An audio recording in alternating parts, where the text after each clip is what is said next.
Bueno, un breve repaso. Esa es al principio número 8 que vimos la semana pasada. Y es cuando hablamos de que las citas del Antiguo Testamento en el Nuevo Testamento no necesitan ser siempre exactas. Y válido repasar eso de nuevo de una forma rápida, por la razón de que ya en el Nuevo Testamento, la iglesia en ese momento, los creyentes en ese momento, tenían una traducción del Antiguo Testamento. Y esa traducción era, ¿quién puede decirme en qué idioma se tradujo el hebreo en esa nueva versión que ahora ellos tenían para leer y que la leían comúnmente por razones entendibles? ¿Cuál era esa? ¿A qué idioma lo tradujeron? ¿Al? Al griego. Arameo tenía muy pocas palabras, pero fue al griego. Eso es la Septuaginta. Y Septuaginta no es más que la versión de los 70, supuestamente unos 70 hombres muy ilustrados, muy conocedores, muy preparados, traducen del hebreo al griego esa versión. ¿Por qué hubo la necesidad de traducir al griego? Todas estas cosas es importante que las sepamos. ¿Por qué hubo la necesidad de traducir del hebreo al griego en ese preciso momento cuando ahora se traduce? Estamos hablando después del periodo intertestamentario de los 400 años que Dios no habla y tenían necesidad de conocer qué era lo que Dios había estado tratando con ellos y dársela a conocer ahora a esa nueva generación. ¿Por qué era necesario hacerlo? No era la lengua que más se hablaba y se usaba en ese tiempo. Se asustó, ya no te importa eso. Levanten las manos cuando quieran hablar. Sí. Esa era la lengua en la que más se usaba en ese entonces para comunicarse y transmitir, especialmente con la gente del pueblo, con los que no podían leer, ¿no es? Acuérdense que Carlos Magno conquistó prácticamente todo el mundo existente en ese momento. Al conquistar todo el mundo se le ha dado a esa época un nombre porque fue algo que marcó al mundo. Y se le llama la época helenística y no es más que un término para dar a conocer lo que era ese movimiento griego con las filosofías, con la ciencia, con todo lo que significaba los avances de la humanidad estaban en las manos de los griegos en ese momento. De tal manera que es entendible que ahora esa generación, al igual que nuestros niños cuando nacen aquí, ¿cuál es el idioma que ellos van a hablar? Es el inglés. Cuando esos niños judíos nacían, por más que le quisieran hablar en hebreo, ellos iban a hablar en griego. El griego era el idioma imperante en ese momento porque se impuso. Fue prácticamente por obligación a hablar ese idioma. Y ese es el idioma que encuentra a Cristo cuando aparece, el griego. Y esa necesidad surgió para que ahora esta nueva generación pudiera entender con más claridad qué era lo que sus padres enseñaban, ya no solamente por tradición, sino por escritura, que ellos pudieran entender toda la ley y los profetas. Eso llevó a que muchos de los autores del Nuevo Testamento, cuando citaban parte de la escritura, casi en todo lo que citan, ellos están citando la Septuaginta. ¿Sorpresa? Ellos la citan directamente de ahí, así como nosotros citamos hoy, si somos hispanos, citamos la versión de Reina Valera, Las Américas o cualquier versión de esta, pero citamos una versión en español. Y la damos a conocer, aunque probablemente dentro de los más estudiosos les decían si quieren conocer un sentido más amplio, bueno, pues vayan al idioma original tal como hacemos nosotros. Para ellos, para esa generación, ir al idioma original implicaba tener que envolverse con un idioma que ellos mismos no conocían en ese momento. y tenían que estudiarlo, tenían que ir hasta allá y decir, oh sí, estuvo bien hecha la traducción, esto es lo que significaba, porque aún en ese momento también existían ya manuscritos a los cuales ellos podían recurrir. Entonces, el asunto es que cuando ellos citaban, no citaban literalmente, sino que lo hacían bajo una traducción. Y ninguna traducción, por más fidedigna que sea, hace una traducción literal, sino que trata de dar a entender en la traducción el sentido más claro de lo que se dijo en ese momento.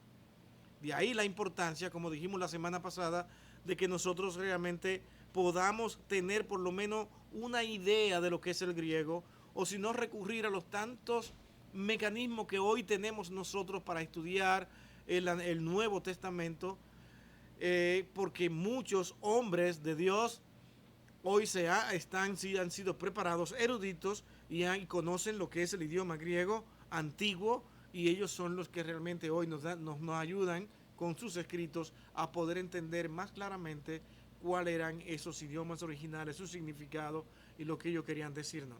Claro que eso nos va a llevar a nosotros a una disciplina de estudio, de deseo de conocer, lo mismo que tenían aquellos cuando tenían que recurrir a la Septuaginta.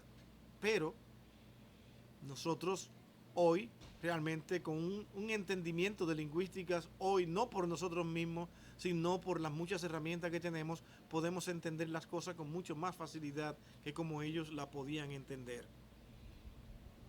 ¿Se entiende ahora entonces que la cita del Antiguo Testamento, del Nuevo Testamento, no necesitan siempre ser exactas?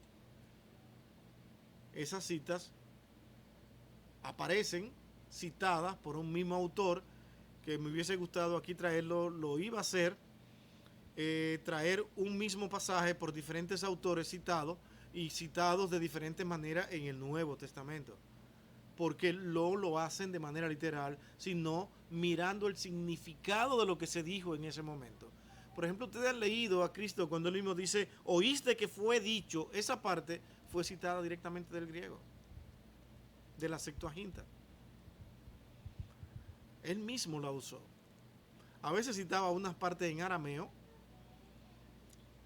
dependiendo de la ocasión y del momento, y eso realmente también es digno de ver, de que no siempre habló en arameo, sino hay uno que 2 o 3 palabras que aparecen, pero explicada en el mismo sentido del contexto que estaba escrito en griego ahí. Bien, eso fue lo que vimos la semana pasada, entre otras cosas interesantes que se involucraron en el tema. Hoy vamos a ver ese principio número 9, que es también importante. Fíjense que cada uno de ellos son de vital importancia, porque lo descuidas y te pierdes en muchas cosas al tratar de interpretar las escrituras. Por ejemplo, este dice, la Biblia no necesariamente aprueba todo aquello que registra. ¿Han leído esto? ¿Ustedes leyeron ese párrafo? ¿Alguien lo quiere leer por mí? Vamos a leer ese párrafo. Lo que tienen... Yadira. Es un error asumir que todo aquello que está contenido en la Biblia es recomendado por la Biblia. En la Escritura se registran algunas mentiras, por ejemplo, procedentes de Satanás. Aunque la Biblia nunca prueba la mentira, sino que solo la registra. La verdad de la Biblia se encuentra en lo que ella revela y enseña, no en lo que registra. Otro ejemplo es el caso de inmoralidad cometido por David, adulterando y dando sentencia de muerte a un hombre inocente para quedarse con la mujer de su prójimo. La Biblia tampoco promueve la poligamia cuando registra la cantidad de esposas que tuvo Salomón, ni tampoco aprueba la incredulidad del necio que dice, no hay Dios. Interesante. La Biblia no necesariamente aprueba todo lo que registra, y hay un sinnúmero de cosas que se dicen en la Escritura y solamente están registradas. Pero lo que debemos nosotros hacer es ir detrás de la verdad y lo que se exige y pide a cada persona creyente que haga. Pero en ese proceso se van a narrar una cantidad de hechos, de acontecimientos, de historia, donde hay sucesos que, a pesar de que quedan registrados, hay formas de pecado. Aquí estamos mirando, como Arturo pone, como es la de Salomón, las muchas esposas. La Biblia no aprueba la poligamia, sin embargo, Salomón tuvo varias esposas. Como tampoco se aprobaba en ningún momento el pecado de David. David tuvo que sufrir bastante por este pecado. Y también las mentiras, como se registra aquí, de Satanás, una y otra vez. El Nuevo Testamento está lleno de historias que quedan registradas ahí, donde en medio de todas ellas están involucradas acciones pecaminosas. Entonces, tenemos que ir detrás de la verdad y ver todos los ejemplos que quedan registrados ahí para enseñarnos cómo actúa y cómo vive el hombre, de qué somos capaces los seres humanos y cómo Dios procede en medio de cualquier actividad errónea y falsa delante de su presencia.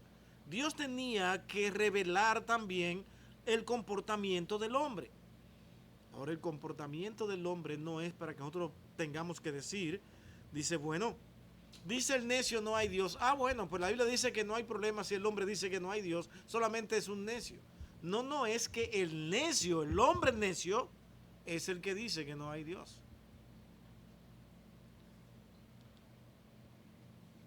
Comamos y bebamos que mañana moriremos. Ese es un hecho registrado. No está diciendo el texto que nosotros ahora tenemos que ir a comer y beber, porque ya como quiera, mañana moriremos, la vida es corta, la vida es sencilla. Noten dónde lo cita: bajo toda actividad del hombre sobre la tierra, todo lo que se hace debajo del sol. Entonces, realmente tenemos que ver los contextos, lo que se quiere hacer para poder interpretar la Escritura y quedarnos con la verdad y los principios de vida que Dios quiere que nosotros tengamos. ¿Alguna pregunta hasta aquí? ¿Algún comentario en lo que hemos dicho? Alguien vaya buscando Génesis 3, 4 y vamos a hacer la comparación con con Juan 8:44 sobre la mentira de Satanás ahí, y vamos a analizar algunas cosas en ese texto. Pero hasta aquí, ¿algún comentario, alguna aclaración, alguna ampliación de lo que hemos dicho? Noten cuál es el principio. La Biblia no necesariamente aprueba todo aquello que registra.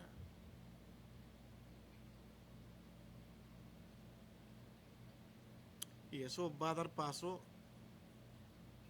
al siguiente punto cuando lo tengamos que entrar a él. ¿Quién quiere leer estos versos? Génesis 3, 4. ¿Quién lo quiere? El micrófono, ¿quién lo tiene? Génesis 3, 4.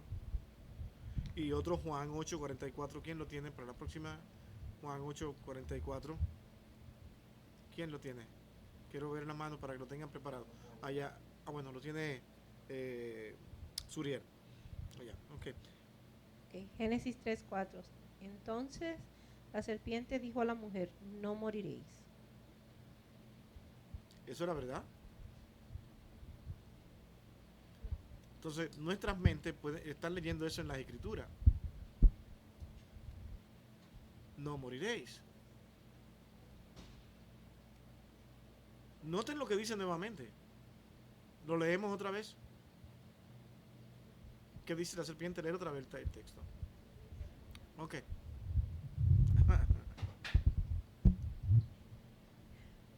Entonces la serpiente dijo a la mujer, no moriréis. Coman del árbol.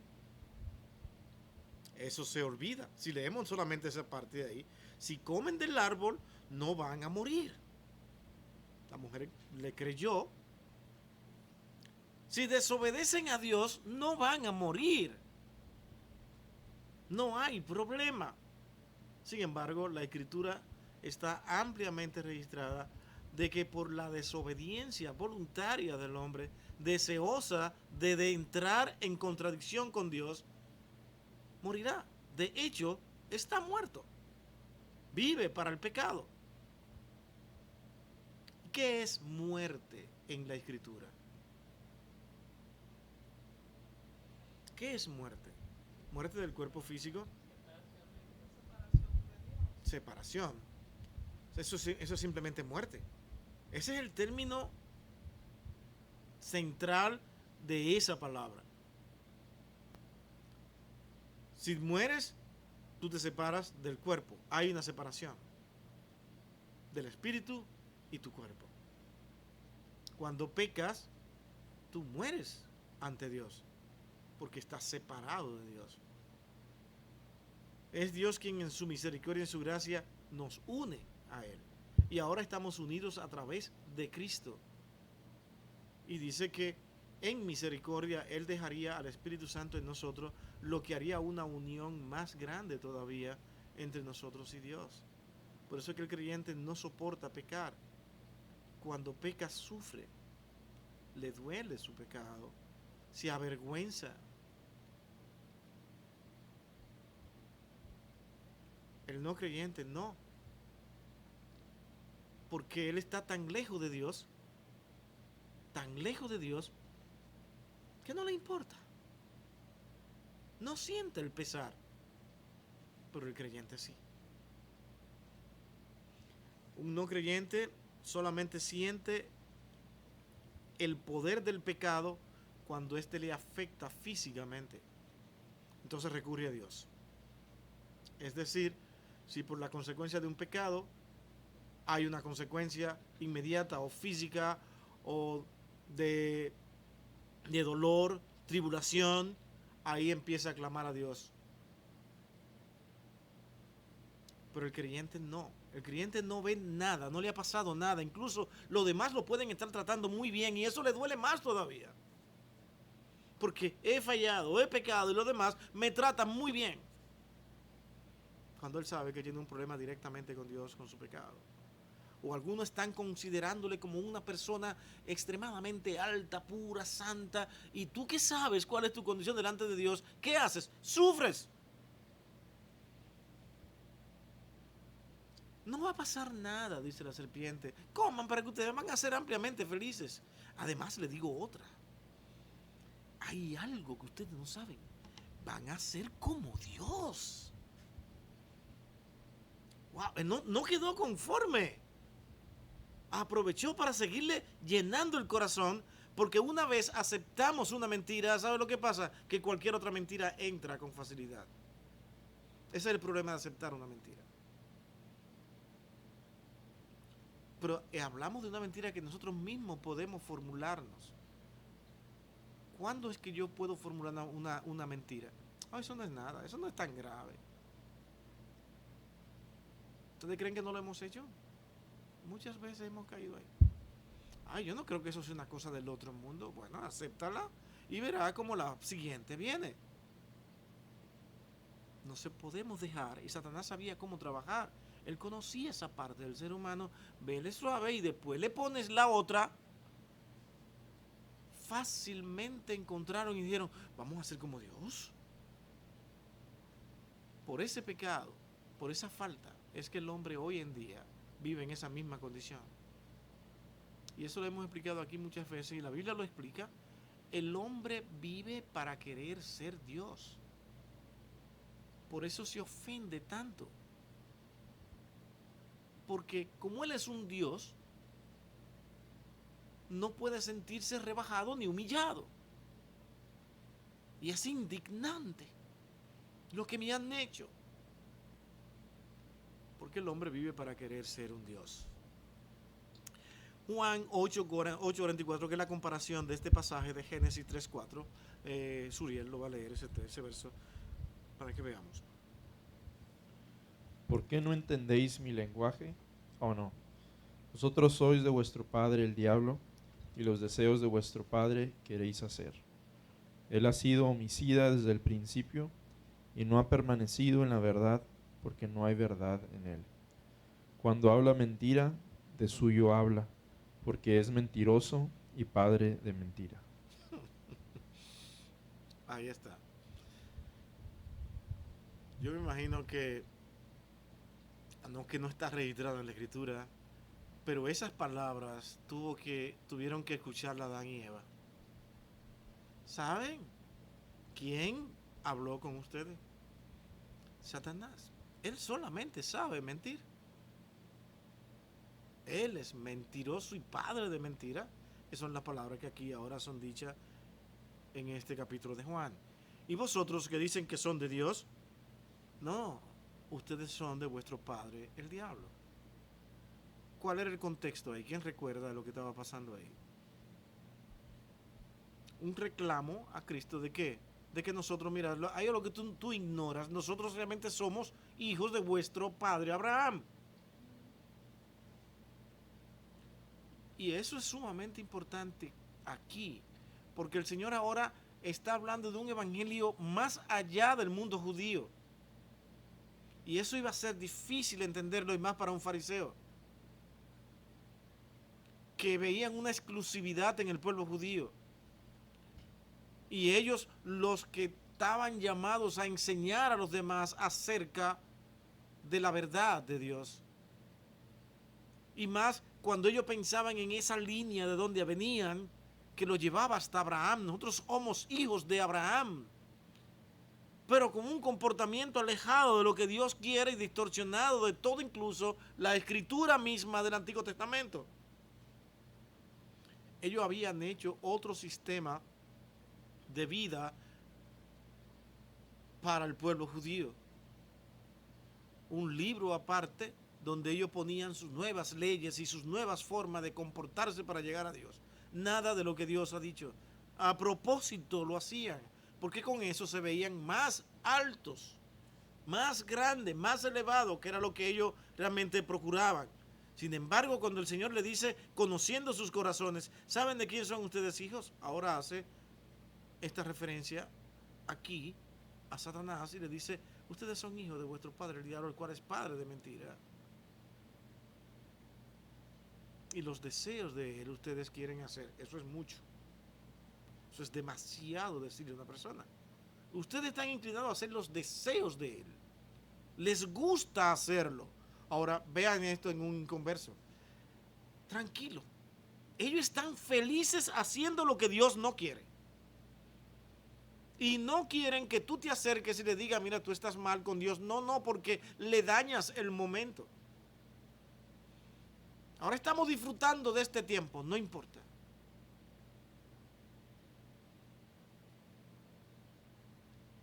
Y quieren hacerlo una y otra vez, sin importar lo que diga Dios. ¿Por qué? Porque han sido engañados por Satanás. No es nada. ¿Por qué le da tanta importancia? Diviértete, vive, goza, no importa. Tú vas a ser tu propio Dios. Toma tus propias normas de vida, arregla tu vida como tú quieres y que nadie se meta contigo. Por eso es que el hombre le corre a las normas bíblicas. Por eso es que el hombre no asiste a las iglesias, porque ahí le van a decir que ahora tiene que cohibirse de aquello, ahora tiene que tener una forma diferente de vivir, ahora esta es una nueva manera de agradar a Dios. Ellos no quieren escuchar eso, porque están complacidos en su pecado y siguen obedeciendo a Satanás. De tal manera que la escritura debemos aprender a interpretarla y verla con cuidado. Hay acontecimientos que tenemos que ver. Hay un pasaje, por ejemplo, que dice que el vino alegra el alma y deben como beber para sentirse aliviado y separado de todo problema, de toda ansiedad. Cuando tú oyes eso sin ver su contexto, tú dices, wow, pero eso es verdad, yo voy a empezar a beber ahora, a beber vino, y mientras más problemas tengo, más sigo bebiendo. En el nombre del Señor voy a beber, porque lo dice la Biblia.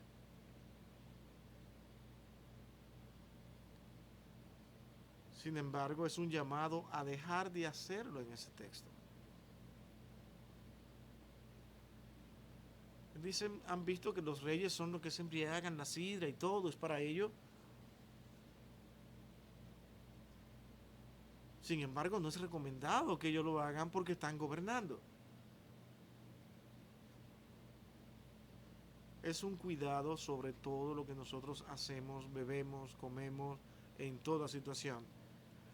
De tal manera que tenemos que tener cuidado con cada texto que hablen. Pero estas son las cosas que los hombres llaman contradicción. Que esto, la Biblia no es clara, porque interpretan a la ligera, como ellos quieran. No se puede. La Biblia simplemente registra acontecimientos, historias, que yo debo ver en cada historia lo que Dios quiere dejarme dicho con ese relato. ¿Alguien puede abundar en esto? Porque ustedes van a leer la Biblia, están leyendo. Y a veces a mí se me acercan personas y me dicen, pero ¿por qué dice esto? ¿Por qué dice? Bueno, sigue leyendo. Tú leíste la parte anterior, bueno, pues sigue leyendo y vamos a ver qué es lo que dice. Es aprender a ver qué es lo que Dios quiere decirnos. ¿De acuerdo? ¿Vamos bien hasta aquí? O yo explico muy bien o explico muy mal, porque no están entendiendo nada. Yo espero que sí podamos estar entendiendo. El número 10 nos lleva a este punto, el 10º. Miren la importancia de eso. La Biblia usa el lenguaje común, no técnico. Esto tiene un valor tan alto. Cuando usted vaya a la Escritura, usted no puede ir. Dice, Dios lo conoce todo y sabe lo que hay. Incluso dijo cosas que nadie entendía desde antes de que el hombre la hubiese conocido. Y aquí está, y hay que buscarla simplemente. Además, Dios habló de que la tierra era redonda, el círculo de la tierra. No es verdad. No hay ningún dato técnico ni científico ahí. ¿Qué es lo que está pasando entonces? La Biblia fue escrita en un lenguaje común donde las personas que leían esas palabras la entendían con facilidad. A usted y a mí se nos complica hoy. ¿Por qué? Porque es un lenguaje muy antiguo, una cultura muy antigua, una cultura que incluso ha cambiado para los mismos hebreos, para los mismos judíos. Ellos tienen ahora que estudiar su cultura antigua nuevamente porque ellos tienen otra actualmente. Otra cultura muy diferente a la que vivieron sus antepasados. Entonces, imagínense para nosotros que ni siquiera hemos tenido reflejo, ni tradición, ni nada que nos ayude a entenderlo. Nos cuesta más trabajo. Ellos por lo menos tienen la tradición, el recuento de sus padres, de cómo eran y recuerdan muchísimas cosas. Pero nosotros con una cultura occidental que es totalmente diferente a la de Oriente, la cultura oriental se puede entender, incluso los árabes pueden entender más cosas por ahí porque están en ese mismo medio. Pero nosotros se nos hace más difícil y más complicado entender muchas cosas. Pero Dios quiso escribir y decir escribe al pueblo de esta manera. Él no le trajo un lenguaje complicado, con cosas escondidas y que ahora tú tienes que ver dónde está lo que Dios quiso decirnos. ¿Ustedes creen que Dios iba a hacer eso cuando Él quería que el hombre conociera quién era Él? ¿Ponerlo a adivinar y a encontrar? Una pregunta, ¿ustedes no han visto que actualmente muchas personas van específicamente al Antiguo Testamento a encontrar cosas ocultas que nunca se han visto? ¿Han tenido esa oportunidad de verlo?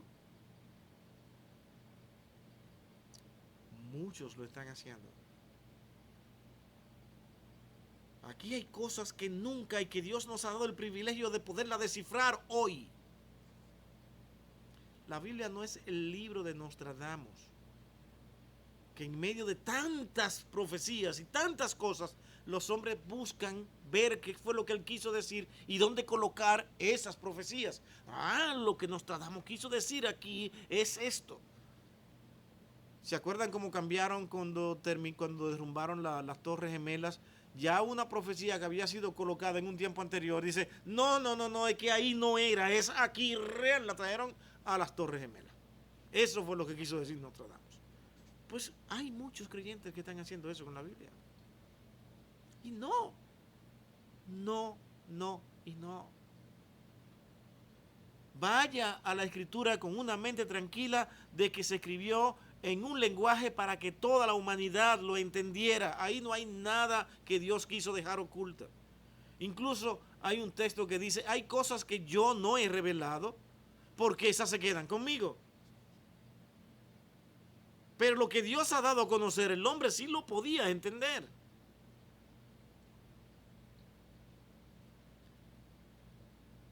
Las cosas no reveladas pertenecen a Jehová, mas las reveladas pertenecen a nosotros. Pero no tenés reveladas, han sido dadas a conocer. Eso no es, ahí le tengo una, vamos a ver, se la voy a dejar, esto en siglos no lo van a saber. Y es más, le voy a dar el privilegio para que las gentes del siglo XX y XXI sean los que la descifren. ¿Ustedes creen que Dios iba a hacer eso? Yo con un Dios así no podría creer entonces. Esa es la realidad.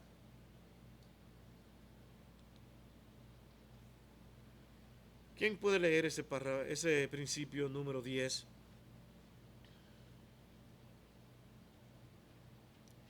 El primer párrafo tiene 3 párrafos y vamos a leerlo también. El primero, ese bien pequeñito. ¿Quién lo tiene?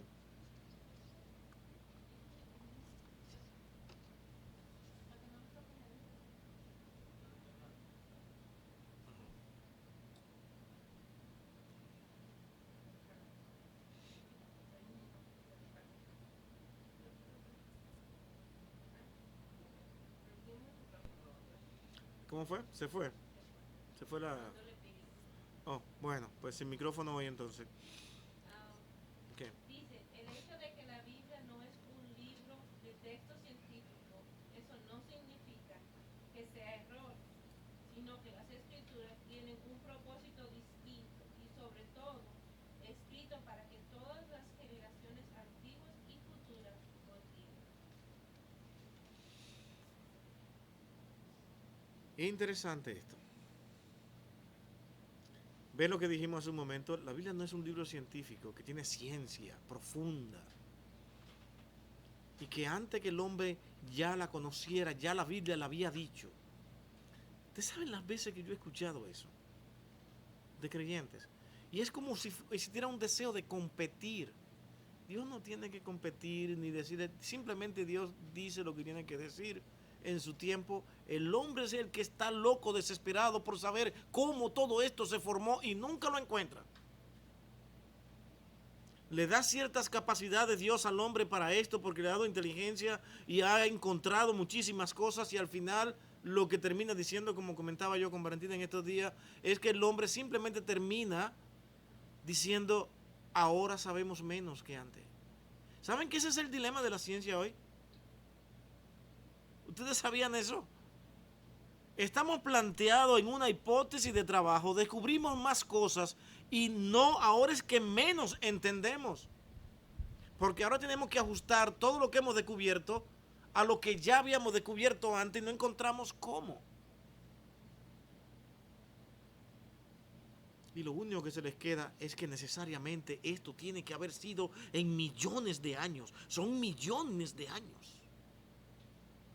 Y tienen que quedarse ahí, porque no hay manera de ellos poder descifrar cómo todo esto sucedió. Pero la Biblia simplemente nos dice, en el principio creó Dios los cielos y la tierra estaba desordenada y vacía. ¡Wow! ¡Cuánto dato científico! ¿No se ha fijado que Dios simplemente lo dice y punto? Dice, permítanme ahora explicarle para que entiendan cómo yo lo hice, para que no se frustren ni se molesten. No, es que de esas frustraciones se encarga Dios. Dios cuando llama a una persona pone la fe en Él, pone la confianza en Él, Él le arregla el mundo a esa persona que llama y a Él nadie lo separa del amor de Cristo, como declara Juan. ¿Quién nos separará a nosotros del amor de Cristo? Y esto es lo importante, nadie puede realmente descifrar todo y van a pasar millones y millones de años y no van a poder entender. Cada vez que se descubra más, tendrán que ver la existencia de un ser inteligente. ¿Y sabe dónde se van a pasar millones de años? Tratando de ver cómo llegan hasta ahí. Y nunca van a llegar. Y esto lo estamos diciendo aquí hoy. Hoy, por todo lo que yo he visto en lo que es la escritura, nadie, ningún médico, ningún científico va a poder llegar al cerebro del ser humano, al cerebro. Esa es una parte que pertenece a Dios. Si no, pregúntele a un médico cuando ven lo que es el cerebro. ¿Qué es lo que siempre dice un médico? Eso yo no lo toco. No hay nada que hacer. Son unas venitas tan finitas que tienen que ser vistas microscópicamente y todas ellas tienen una función. Todo eso envuelto. No saben qué hacer con eso. No se puede tocar, no se puede hacer nada.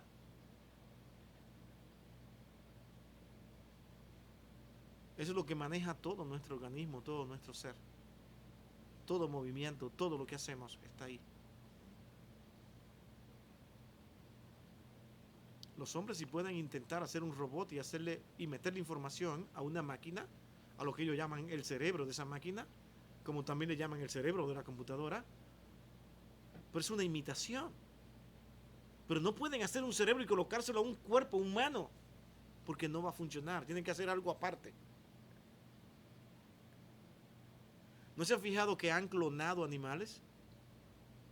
¿Pueden clonar seres humanos? No encuentran cómo. No hay manera. Van a hacer otra cosa. Pueden sacar el físico, el parecido, pero será otra cosa diferente. Ese es el asunto. No pueden hacer un clon de una persona. Porque Dios ha hecho, incluso dentro de los millones y millones de personas que han pasado por este mundo, y esto no es mío, entonces estamos dando datos de científicos, millones y millones de personas, y es increíble, nadie es exactamente igual. Por más que nos podamos parecer, no pensamos iguales, somos diferentes. Siempre hay algo que nos distingue. Y alguien dice que bueno, que es así, porque imagínense que existieran 20, 50 personas exactamente iguales, pensando exactamente iguales, el mundo sería un poco aburrido, ¿no? Nada que discutir, pensamos iguales, como tú pensaste, ya yo lo pensé, igualito, no, es que podemos tener el mismo concepto y pensar en esas mismas cosas de diferentes maneras, es increíble, no llegamos al mismo punto de la misma forma. Ese es el ser humano. Y Dios así nos quiso crear para manifestar su poder. Él es quien controla cada ser humano. Él los tiene en sus manos, no nadie más.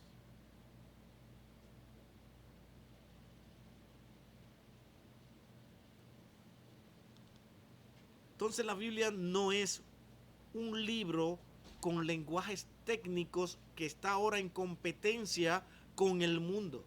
Dios simplemente dijo lo que Él quería que el hombre humano entendiera en sus condiciones de pecado y quién era Él y la necesidad de buscar de Dios y qué era lo que había que ser para ser salvo, y trazó un plan de salvación para una humanidad que fue creada a imagen y semejanza de Dios. Eso quiere decir con capacidades para pensar, analizar, con intelecto, con sentimientos, con emociones. Es un ser humano que se va a ir desarrollando, que va a ir avanzando. Es un ser humano que tarde o temprano tendrá que ver y admitir la necesidad de Dios. Y qué bueno que llegue a esa conclusión mientras esté en esta tierra. Porque llegar a la conclusión de que en verdad necesitaba de Dios, estando ya después de este mundo, partir de aquí sin Él, ya será demasiado tarde. Noten en la manera que dice la Escritura, dice, de modo que si alguno está en Cristo, nueva criatura es, cambiado por Dios. Y he aquí ahora el tiempo aceptable, el día de salvación. No mañana. No mañana. Dios nos transforma, nos cambia y le dice al mundo que nosotros realmente tenemos un solo tiempo para buscar de Dios. Si ven, Dios no está empeñado en decirle y mostrarle ahora al hombre cómo es que podemos nosotros entender las cosas. Usted no va a encontrar eso en la Escritura. No se siente a buscarlo. Sí pueden comprobar los hombres que por los relatos de Dios y los acontecimientos, Dios daba tantas cosas por sentada ya, porque Él era Dios. Él sabía lo que había. Pero Él no estaba diciéndole, un día lo van a descubrir. No, Él simplemente decía eso. Y como dijimos hace un momentito, esa parte de que, y muchos creyentes discuten, sobre todo con ateos, cuando dicen, fíjate, la Escritura dice, hemos descubierto ahora que realmente la tierra es redonda. Digo que hay una discusión ahora de que dicen que es plana. Pero ya la Biblia hace tiempo que decía eso. Mira lo que dice ahí sobre el círculo de la tierra. ¿Saben por qué estaban escribiendo así? ¿Qué es lo que usted y yo vemos cuando vemos al cielo y vemos la luna? ¿No es algo redondo? Dice, mira, así como la luna debe ser también redonda la tierra. Esa fue su conclusión, sencilla, rápida, en ese momento. Lo que ellos entendían era que la tierra también era así mismo, un círculo, redonda. No, ahí no había un dato científico que le comprobaran, que ellos se sentaron a analizar, que pudieron ver o por revelación o que Dios les dijo. Nada. Simplemente estaban escribiendo por lo que ellos veían ahí. Y Dios les permitió darse a entender en ese momento. De tal forma que cuando ellos hablaban, ellos entendían claramente lo que están diciéndole. Oh, sí, así redonda como es la luna, así mismo es. Sí, es la tierra así mismo. Uy, Dios se ha sentado ahí, en ese círculo, sí, porque estaba dando a entender de que Dios tenía el control y el poder sobre todo movimiento en la tierra. Simplemente eso es lo que estaban queriendo decir. La parte importante no era decirle, para que sepan que la tierra es redonda, ahí está. No discuta eso. Cuando le digan eso, dice, mira, simplemente yo realmente agradezco al Señor que me haya dado su palabra y que me haya dado a entender que yo era un ser que necesitaba ser salvo, que necesitaba buscar de Él. Y eso es lo que la Escritura explica. Ese es el deseo de Dios y que yo tenía que obedecerle. Y me ha dejado una Escritura tan amplia, tan grande, que me habla tanto de Él y de tantos ejemplos que yo realmente hoy no tengo ningún tipo de duda. Agradezco al Señor que me haya salvado. La Biblia no es un libro científico, pero eso no significa que sea un libro erróneo, sino que la Escritura tiene propósitos distintos. Escrito para que todas las generaciones antiguas, como dice Arturo aquí, dice todas las generaciones antiguas, futuras lo entendieran. Que lo pudieran entender. Ese fue el deseo de Dios. No darnos un libro con cosas ocultas. No la hay. Hoy tenemos que estudiarlas, muchas cosas, y tenemos que analizarla, por razones como las que hemos explicado antes, por asuntos de cultura. Por eso hemos recomendado que para estudiar la Escritura es importantísimo que usted vaya y estudie las culturas antiguas, cómo ellos sobrevivían. Por ejemplo, ustedes han visto, no sé si han tenido la oportunidad de ver algunas iglesias que yo he vivido eso y yo me sorprendía que para tú entrar, una de las maneras de tú mostrar santidad y piedad, ¿cuáles eran? ¿Quién se acuerda? ¿Quién ha visto? ¿Saben qué? Lavarse los pies. Porque la Escritura habla de que se lavaban los pies. Y en estas iglesias había uno que estaba ahí para lavar. Yo crecí con eso, mirando eso. Y esa iglesia nadie entraba ahí si no se lavaban los pies. El que decidía entrar era un pagano, una persona que no amaba al Señor y que no quería mostrar santidad. Te dejaban pasar, pero era un indicador de que tú no querías servir a Dios. Pero, ¿por qué lavaban los pies cuando tú entrabas a una reunión sin ir muy lejos en tiempo mismo de Cristo? ¿Por qué razón? Sí. Ahí no había. Es totalmente diferente. En polo, aguantando lluvia en el camino, aguantando sol en el camino. Pero también era una manera de mostrar honor a un invitado que llegaba a tu casa. Claro, lavar los pies. porque eso era incluso mostrar humillación. Pero dice, yo te lavo los pies porque vienes cansado, vienes de lejos y para que puedas sentirte cómodo, muchos de ellos, pero normalmente tenían una parte en las casas, en los hogares, eso es su cultura judía, para que las personas mismas que llegaran se lavaran los pies ellos mismos. Pero cuando alguien decía, no, yo te lavo los pies, estaba dispuesto como a honrar a esa persona. Y se sentía, wow, me está lavando los pies a mí. ¿No se acuerdan que Pedro no quiso que el Cristo le lavara los pies? No, cuidado con eso, tú no. No era más que una muestra de orgullo de Pedro. Pero realmente esa era la cultura. Ellos no tenían hoy lo que tenemos nosotros, un vehículo para transportarnos. No tenían aviones para transportarse, excepto Poncio el piloto, sí, que era el que manejaba los aviones allá del emperador. Pero realmente, por eso era Poncio Piloto. No, realmente no tenían esas facilidades y por eso había que lavarle los pies. ¿Cómo yo voy a traducir eso? Verlo y dice, es que hay que lavarse los pies, porque el Señor en muestra de humillación lavaba los pies a los demás. Un sinnúmero de cosas como esa que por no ver lo que estaba pasando, interpretaban de esa manera. Por ejemplo, algunos también critican, como dice Arturo aquí en la lista de Levítico 11:13, dentro de las aves inmundas, donde en esas aves se incluye a un murciélago. ¿Qué es un murciélago? ¿Es un ave? Un murciélago es un mamífero volador.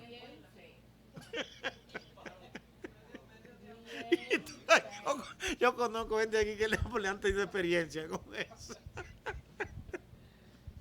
Y ese gritico de ellos que tienen, ese sonidito, es complicado. Pero realmente es un mamífero volador.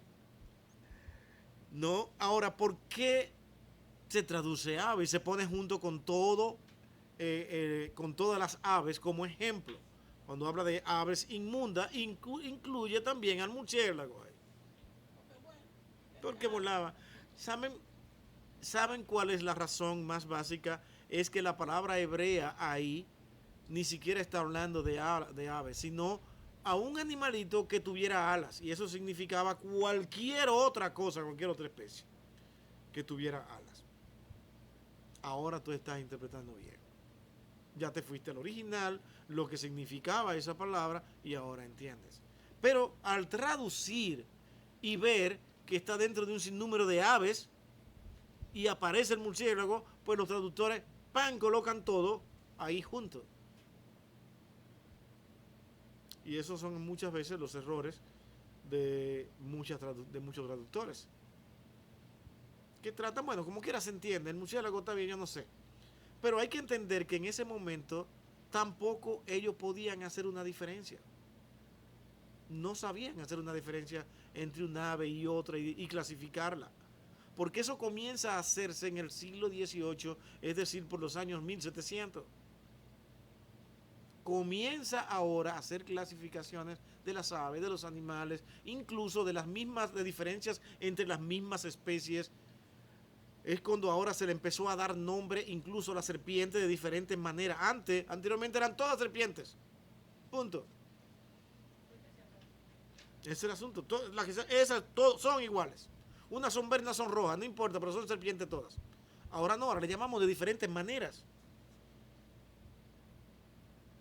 Para muchos todavía como quiera todas dan pánico, sea cual sea la especie. Y hay muchas diferencias dentro, por ejemplo, si te vas a los monos, no podemos llamar a todos por igual. Todos son llamados de diferentes maneras, sin embargo son de la misma familia, de la misma especie, pero tienen diferentes nombres. Chimpancé, gorila, eso entre los más conocidos. Orangután. Pero esos nombres vinieron a comenzar a ser especificados más tarde. Si hubiese aparecido la palabra mono, iban a poner un mono para referirse tal vez a un gorila grandísimo, y era mono igual, porque era como ellos lo calificaban. Un mono grande y un mono pequeño. Esa es la más calificación. Ahora se llaman de diferente manera, porque se ha encargado la ciencia para descifrar y poder tener una manera mejor de estudiarlo, de analizarlo. Entonces ahora lo han calificado por secciones y es verdad que es mucho más fácil estudiarlo así. Es una gran ventaja analizarlo por clasificaciones. Pero eso es hoy que podemos hacerlo así de esa manera.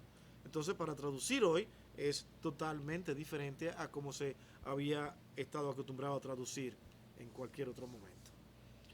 ¿Alguna pregunta hasta aquí, mi hermano?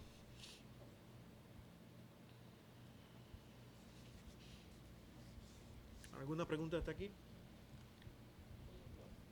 Porque hasta aquí lo vamos a dejar el día de hoy y dejarlo que ustedes mediten en eso. El principio número 11, quiero que ustedes lo analicen con mucho cuidado y ver qué podemos sacar de esto que está aquí. Cuando dice que la Biblia puede usar números redondos tanto como números exactos. ¿Por qué? Si Dios es exactamente perfecto y todo lo dice de manera exacta. Por ejemplo, una de ellas es el ejemplo de 1000 años. Y eso para molestarlos un poco a ustedes.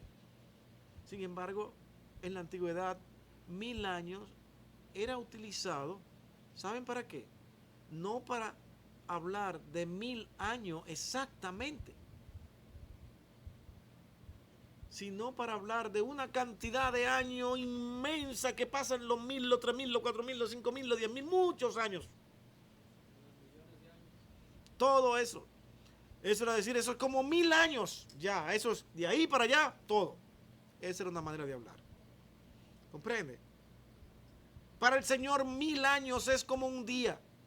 Es decir, como nada.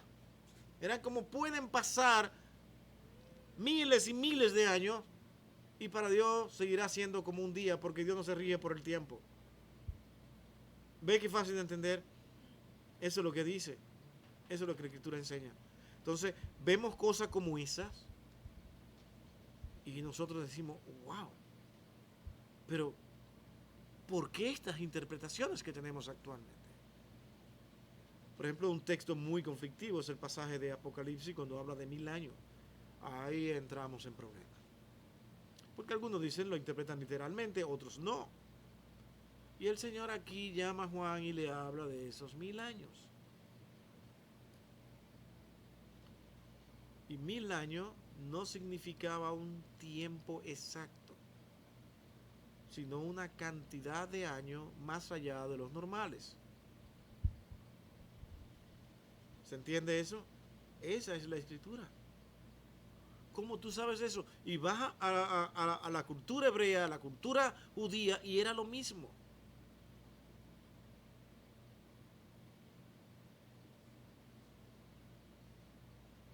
Eso es como la bolita del mundo entero. Nosotros decimos muchas veces eso. Para dar un número indescifrable, un número que va mucho más allá de lo normal. Pero vamos a estudiar eso la semana que viene, entre otras cosas, analizarlo. Si están mirando, hermanos, la importancia de tú ir a la Escritura, déjame hablar de esto ya que tenemos un tiempecito, y es decirle lo siguiente: todo lo que hemos visto hasta ahora, solamente enunciarlo. Por ejemplo, nosotros hablamos de esos principios para entender todas esas aparentes discrepancias que los hombres dicen que tienen la Biblia. Ya hemos visto que lo que no está explicado no es necesariamente inexplicable. ¿Se acuerdan que analizamos eso? Eso es necesario que tú puedas ir a la Escritura entendiendo que hay cosas que no se van a explicar por completa.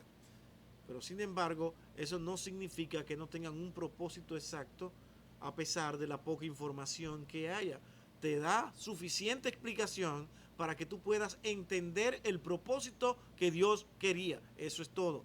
Dios no está empeñado en ningún momento en darte mucha información y explicarte cada detalle, sino llevarte a un punto específico. Esto es lo que yo quiero. Y esa es la Escritura. Así debemos interpretarla. De no interpretarla, vamos a estar pensando exactamente como estas personas que dicen que la Escritura tiene muchas discrepancias. Sin embargo, hay que ver la razón y el porqué. Y sobre todo, entender que fue Dios quien escribió. Dios reveló y dio a conocer lo que Él quiso. Y Él sabía que era suficiente, que no necesitábamos más. Es la mente del hombre que, por ser finita, constantemente quiere seguir ampliándose y quiere conocer más y más y más. Y mientras más conoce, más quiere. Tan parecido a cuando el hombre adquiere dinero, el hombre quiere más y más y más. El hombre es un ser insaciable. Y Dios sabía que ponerse a darle datos al hombre era un asunto de nunca terminar. Simplemente le dijo: esto es lo que tú necesitas saber, no más de ahí. Esto es todo lo que tú tienes que saber. Hay cosas que pertenecen a mí y la entenderemos, la van a entender cuando estén aquí conmigo. ¿No dice eso la Biblia? La entenderemos más allá. El número 2 que nosotros vimos fue que las interpretaciones erróneas no significan una revelación errónea. Tú puedes interpretar una cosa, pero sin embargo, el hecho de que tú interpretes mal no quiere decir que la Escritura sea la que tenga el problema. Siempre el hombre será el que tendrá el problema, no la Biblia. Por eso la necesidad de estudiar y ver los manuscritos y ver cualquier tipo de ayuda que podamos tener para entender un texto, porque nunca será la Biblia dar el problema. Debemos entender el texto, un texto en su contexto. Esas fueron cosas importantes que vimos. Debemos interpretar los pasajes difíciles a la luz de los textos más claros. Eso también lo vimos aquí. Vemos un texto difícil, pues vayamos a 2, 3, 4, 5 textos que están más claros y ahora podemos interpretar el que está más oscuro. Eso es una manera clave para estudiar la Biblia. Este texto está difícil, pero que yo no lo entiendo, y te quedas ahí y te quedas y le tengo que encontrar la explicación No la vas a encontrar tan fácilmente muchas veces, porque necesita ir a otros textos que hablan con más claridad de esa misma cosa, y tú lo estudias y vas a otro y ahora cuando vuelves a tu texto dices: wow, ahora lo entiendo. Hágalo y se acordará, para que vea que no es difícil. No es difícil. Solamente tenemos que ser un poquito menos vagos, que a veces no queremos. Queremos que todo entre fácil. Señor, en tu nombre, tú que me lo revelas todo y que todo lo conoces, voy a leer tu palabra y que todo me entre en este cerebro que a veces no entiende nada. Y una oración tan fuerte, tan grande que tú haces y vas a la Escritura confiando y sigues y al final termina no entendiendo nada. Señor, tú escuchaste mi oración.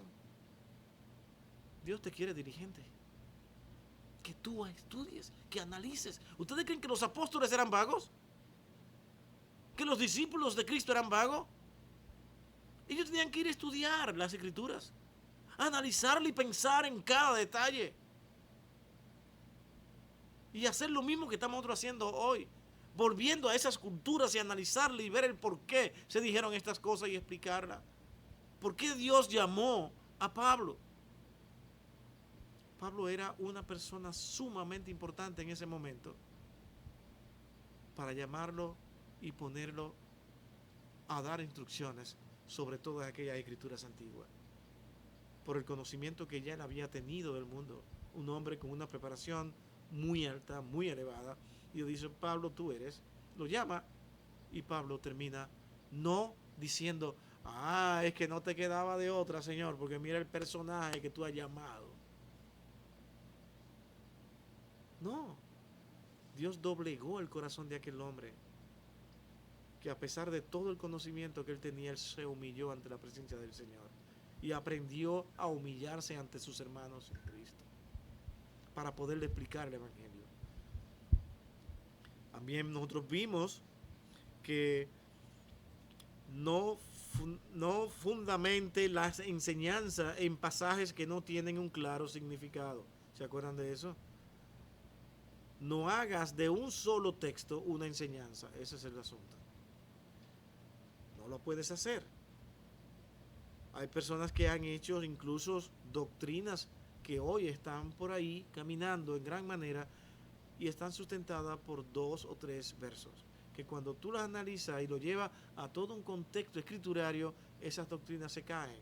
El problema es que ellos no quieren admitirlo, porque una vez tú has creído eso, el ego humano no te deja admitirlo tan fácilmente.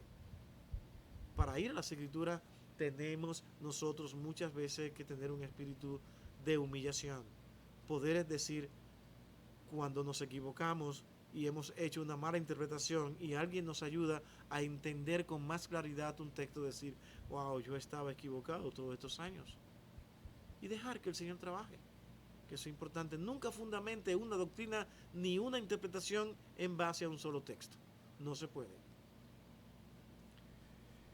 La Biblia es un libro humano con características humanas, eso también lo vimos. Habla en lenguajes humanos, la niña de mis ojos. Dios es espíritu, pero sin embargo Dios habla de sí mismo como el que tiene brazo, como el que tiene ojo, como el que tiene mano. ¿Para qué? Para poderse comunicar con el hombre, porque habla en un lenguaje totalmente humano, a pesar de venir directamente de un mundo que nada tiene que ver con el parentesco humano. También vimos que el hecho de que un reporte sea incompleto no significa que sea falso. Eso también es importante. Y eso lo vimos cuando hablábamos de que si va, por ejemplo, a algunos autores del Nuevo Testamento, como Mateo, Marcos y Lucas, narran hechos donde unos mencionan una cosa, otros mencionan otras, o no dicen exactamente lo mismo, otros hablan más ampliamente, otros hablan menos de lo que aconteció. Entonces no podemos decir que está incompleto o que es falso, sino que ellos mencionan parte de ese relato, simplemente partes de ese relato, porque tenían un propósito específico a relatar ese acontecimiento. Y eso es lo que debe interesar. ¿Qué querían lograr al haber dejado la historia hasta aquí? Y eso lo hacemos todos nosotros. Cuando queremos dar a entender algo, tomamos de un acontecimiento lo que nosotros queremos importante de ese acontecimiento para dar a conocer algo. Eso lo hacemos todos nosotros los seres humanos. No comenzamos a relatar toda la historia. Incluso no la soportamos nosotros. No la soportamos. Muchas veces decimos, ¿para qué tiene que decir todo eso? Ya yo entendí, dime nada más esto. ¿Cierto o no? Porque lo que se quiere es otra cosa. Ahora, cuando tú te sientas, dices, había una vez a narrar, ahora sí, tú quieres narrar toda la historia. Porque tú no tienes nada más que el propósito de narrar la historia. Pero cuando tú tomas esa historia para dar a entender algo específico, tú vas a tomar lo más relevante de esa historia para dar a conocer lo que tú quieres dar a conocer. Y eso es lo que tú debes encontrar en cada relato. Ve que no es fácil, no es difícil. Es solamente eso. ¿Qué habrá querido decir Mateo? ¿Qué era lo que quería en ese momento cuando tomó como referencia esa historia? Bueno, relata lo más relevante para él en base a lo que él quiere lograr. Eso es todo, eso es muy sencillo. Como también las citas del Antiguo Testamento en el Nuevo Testamento no necesitan ser siempre exactas. Eso fue lo que vimos hoy. Ahí comenzamos a analizar. Pues mi hermano, seguimos entonces para la próxima analizando esa parte en la que nos hemos quedado, y es que la Biblia no puede usar números redondos tanto como números exactos. Noten que dice no puede. ¿Por qué no puede? La Biblia puede usar, sí, perdón, la Biblia puede usar números redondos tanto como números exactos. Cualquiera de los dos. Ahora, cuando uno lo usa exacto, significa que no pudo dar un dato preciso, a pesar de que haya sido Dios. Eso es lo que queremos analizar para la próxima ocasión. ¿Qué es lo que pasa cuando eso acontece? Y vamos a citar algunos textos. Ahí tal vez duremos un buen tiempecito analizando eso, porque es necesario, porque ustedes van a leer. Ahora les aseguro que si ustedes hacen lo que estamos haciendo aquí, no van a encontrar en la Biblia un libro como tan difícil. ¿Usted se ha fijado lo fácil que cuando usted no tiene todas estas cosas en mente, cómo usted avanza cuando usted está leyendo, por ejemplo, el Génesis? Yo creo que todo el mundo avanza rápido en Génesis, porque hay muchas historias y como que mucha continuidad, y tú te vas emocionando y lo que está pasando, pero comienzas a seguir, y cuando entras al Éxodo, ahí el Éxodo se complica, y luego sigue complicando cuando uno entra al Levítico. Eso es para sacerdotes, eso es tan aburrido, y ya yo no entiendo nada, yo como que no comprendo nada de esta situación, y todo se me hace un desastre. Por eso pasa, porque tú no entiendes. Estos son principios. Cuando tú tienes estas cosas en mente, tú dices, oh, ya yo sé, voy a leer Levítico, ya yo sé de qué se trata, ya sé lo que hay aquí. Perfecto, tú comienzas a leer y entonces te sientes como que si estuvieras en el Génesis, sin darte cuenta. Pero es que ya tú sabes para dónde vas. Y comienzas a leer y comienzas a hacer comparaciones. Y te llegan cosas a la mente de otros que ya que tú has leído. Pero es porque tiene estos principios. Ahora, ve sin entender esto y vas a ver cómo te vas a sentir cansado, aburrido. Ay, no, a mí un libro que me gusta es el Génesis. Uy, fantástico. Ay, los proverbios. Uy, me encantan los proverbios. Y los salmos, fantásticos, porque hasta lo dejo abierto ahí para ver si me llega la pureza y la santidad. Todas esas cosas se ven. Todas estas cosas. Por no ir de la manera adecuada a las Escrituras. Y repito, somos dados a la vagancia por naturaleza. Ese es el asunto. Nadie quiere ver cosas que lo compliquen mucho. Preferimos ir al televisor, ver Netflix y ver una película, y sobre todo que sea fácil de entender. No, muy complicada, son muchos datos ahí que yo no entiendo. No, mala, qué película tan mal hecha. Horrible, no lo entiende nadie. A mí no me divierte eso, porque te pone a pensar, te pone a analizar. Yo vine a ver televisión para descansar y relajarme, no para martirizarme. Sin embargo, a veces te ayudan esas cosas, como tienes que pensar. Pero no queremos, el ser humano es un vago por naturaleza, aunque digan que no. ¿Sabes por qué trabajamos? Por necesidad. Pero si mañana nos dicen, señores, se arregló el mundo, ya no tiene más nadie que trabajar, todos van a ser sostenidos, la gente dice, ahora sí es verdad que se arregló. A dormir, a exigir mi cheque. Óyeme, se le está olvidando el cheque, ¿eh? Así sería bonito, ¿eh? Pero ¿por qué nos afanamos? ¿Y por qué queremos ir a la universidad? ¿Por qué queremos prepararnos? ¿Ustedes creen que es por saber más? No es para ver si vivimos mejor mañana. Eso es lo que estamos buscando, andamos detrás de algo.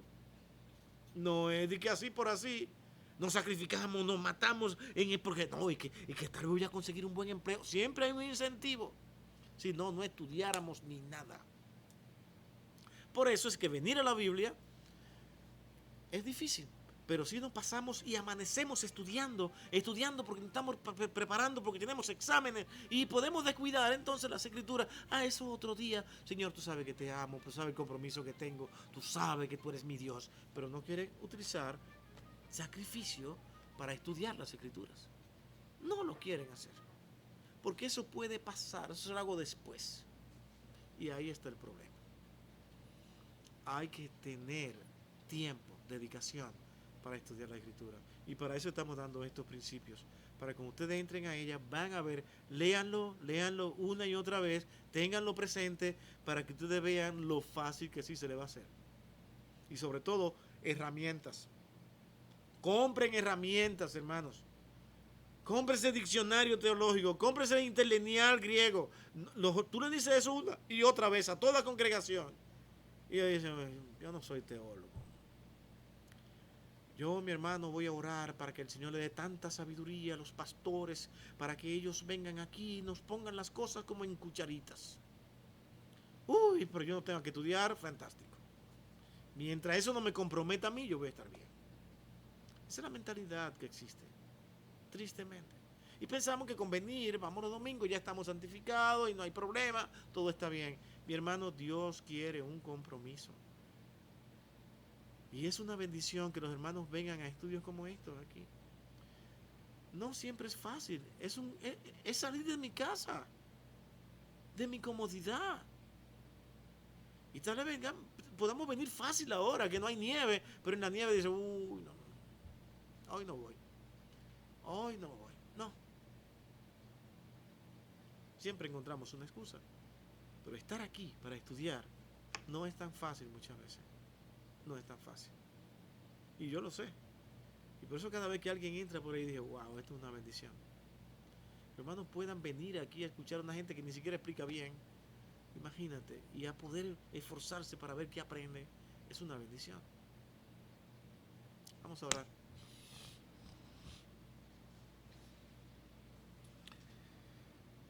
Bendito Dios y Padre nuestro, Señor, inmensamente agradecido de ti estamos. Gracias por el amor que tú pones en nosotros para poder hablar de tu palabra y el deseo de que todos podamos ir a ella con deseo de entenderla. Ayúdanos, Señor, porque sin ti nada somos. Tenemos que lidiar, aunque no querramos, con procedimientos humanos, pero te rogamos y te suplicamos, Señor, que seas tú quien utilice de manera especial a cada instrumento humano que tú tengas en tus planes divinos, utilizar para poder fortalecer la vida de los creyentes, de los hermanos en Cristo.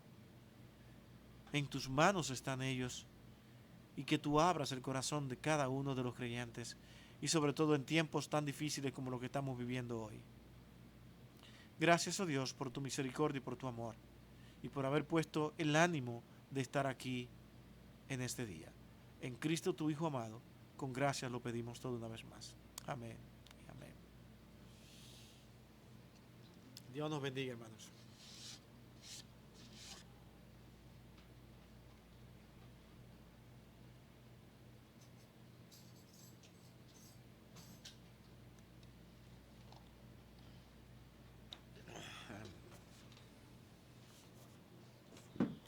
Uy, yo lo dormí a todos ustedes, miren.